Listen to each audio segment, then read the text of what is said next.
tanda manusianya ka kurung akai ini pegah li para ulama adalah saat kesibukannya itu hilang, wate kesibukan kagada, melemahnya niat berbuat taat.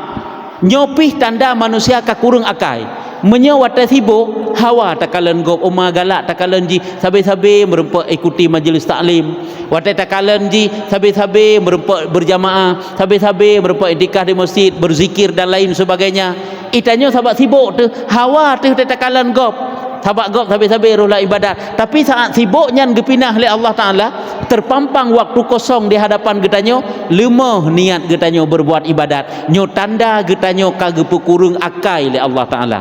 Maka hadirin yang dirahmati Allah Subhanahu wa taala, di antara solusinya itu bagaimana? Yang pertama ilmu, menunjukkan ilmu sapukan. Ilmu, yang kedua beramal, yang ketiga ikhlas, yang keempat khauf. Nya insyaallah getanyo akan tak puput kebaikan.